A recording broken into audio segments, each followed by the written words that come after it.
Alright, hey guys, welcome back to the random number game. And before we get started coding this method, there's something I actually forgot to add.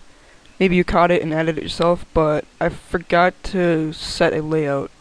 And if you don't do that, nothing is actually going to show up when you start the game. So, set layout, new flow, layout.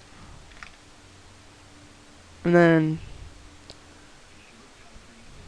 yeah, so anyways, after we get that done, go down to here and back to our action performed method, and we can start coding the brains of the game.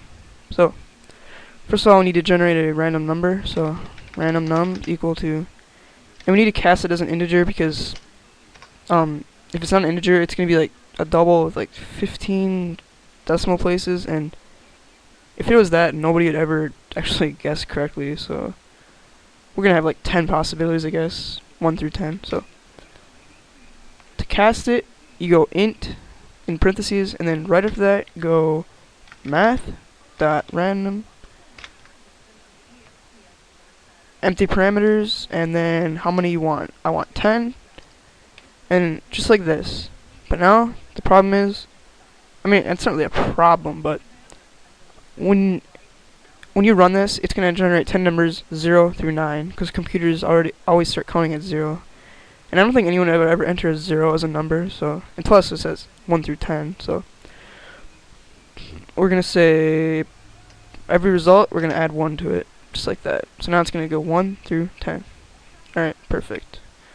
Now, I'm gonna add a try and catch block, so I can catch any errors they make. Like, if someone enters a letter or like a symbol into the text box, it would mess the program up and shut it down. So if we add a try and catch block, it won't shut it down. It'll just tell them what they did wrong and they can fix it. So try, and it's giving us an error because we didn't do the catch block yet. So, and then see, we need to get their guess. So guess is equal to, cast this one as an int also, and then go double dot parse double dot not dot and inside the parse double parameters put text field dot get text, just like that.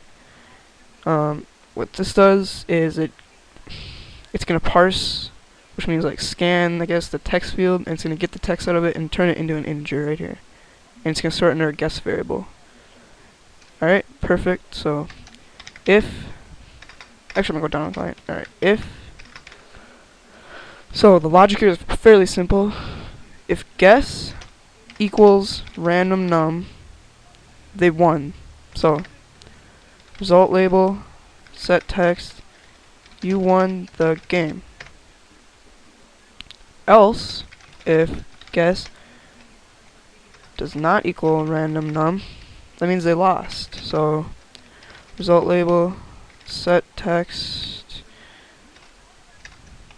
you lost the game, just like that.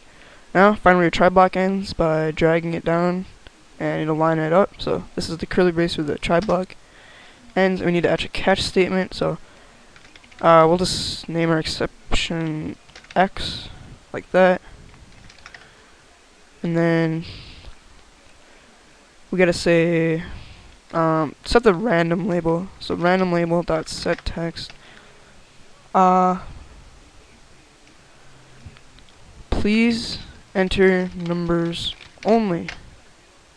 Oh, and I forgot to actually take this random label here and have it output what the random number actually was. So the random number generated was, and then do a plus operator, and then random num. It's like that. So now we are done with the action perform method. So as you can see, it's a lot longer and more complex than anything we've ever done before, but if you need to, pause it now, get all the code, and I'm going to go on to the main method so we can actually run this program real quick. So go down. Alright, that's where it ends. So go like this, and then public static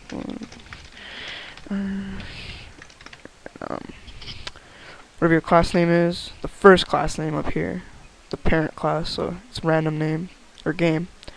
Random game. I'll call it GUI equals new random game.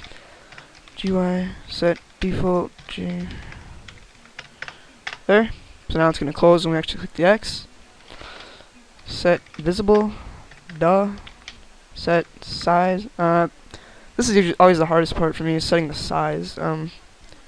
Considering using flow layout, it can get messed up if we give it the wrong size. So I really don't know. Let's say 300, 150, and then set title.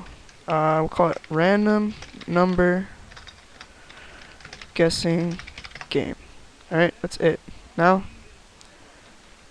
not too bad, only 62 lines of code, so, and considering C++, it takes 70 lines of code just to display a window with nothing in it. That's pretty good for Java, so. Alright, here it is. Enter a random number 1 through 10. I'm gonna guess 6. You lost the game. The random number generated was 8. Okay, well I'm gonna guess 7. Oh, looks like I won. You won the game. The random number generated was 7. So, as you can tell, my random number generated was 7. My guess was 7. It was equal to the random number. Said you won the game. Now I'm gonna enter something like A, B. Okay. Try this. Alright, so enter random number 1 through 10. I'm gonna say like, okay, I'm really stupid and I'm gonna enter F. Please enter numbers only. Oh.